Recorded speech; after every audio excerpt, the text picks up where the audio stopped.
Hi everyone, my name is Tania Flores and I am gonna do a quick video synthesizing my reflection on all the things that I read this couple of weeks. And yeah, I'm gonna start with listening to the professor introduce this module. I was very interested in what she had to say, and in the little video that she did, she talked about this book called Just Schools.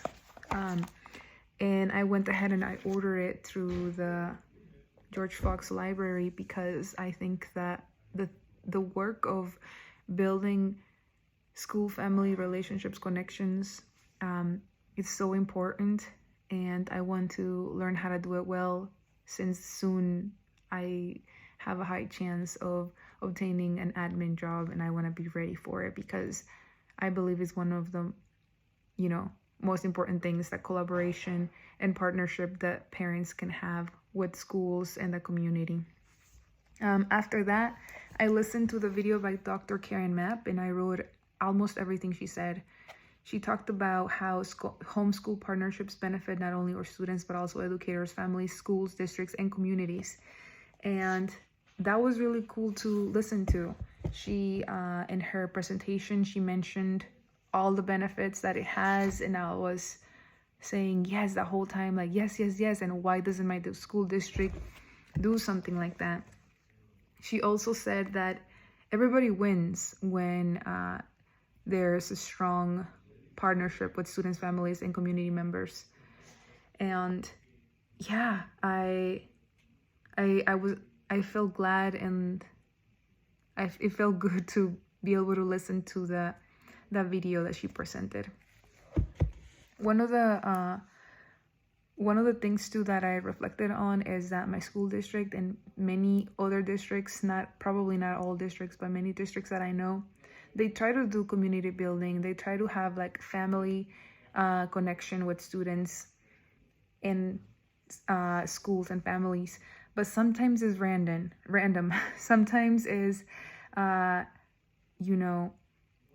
they do it and they're done, and it doesn't happen systematically. It only happens just because, sometimes to check the box even.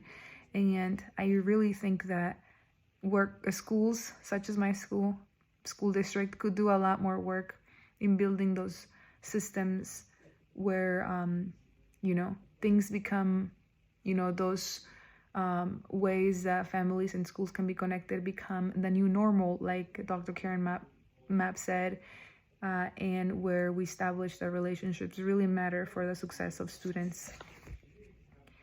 Dr. Karen Mapp also talked about how, in order to engage families in school, relationships and trust must happen first.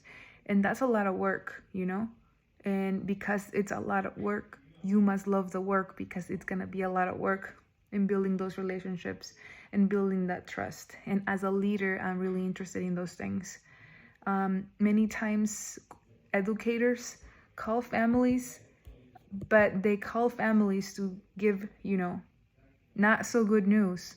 And I think that as leaders, it's important to establish the culture of we also make phone calls that are positive in order to build trust. In the article that I read called Unlocking the How, the report, I learned so much, especially about the 3 pillars. And that report made references to Dr. Karen Mapp's framework for family school partnership, and I really like reading that. I especially liked reading about trust because that really matters. And I also liked the 3rd pillar. That one stood out to me because I'm really interested in policy work in education, because I believe that it can make a difference. And pillar 3 talked about infrastructure, and that means building meaningful institutional support that's systemic, integrated, and sustained. In that, I learned that if we want something to if we want parent, teacher, school connections and relationships, then we must make it a priority. It must be part of the vision. We must do things about it. And one of the policies could establish, that becoming a norm, or making funds available to support systems and structures that enable those long-term changes in homeschool relationships. But a lot of times we as educators or new administrators, we don't know how that looks like. And if we don't know how it looks like, then it's really hard to support families and make it happen, If we really want to create partnership with students, families, and community members, then we must know how it happens. And that, I think, requires a lot of work and a lot of research too. And lastly, there's two more. The June 2022 Hidden in Plain Sight, A Way Forward for Equity Center Family Engagement.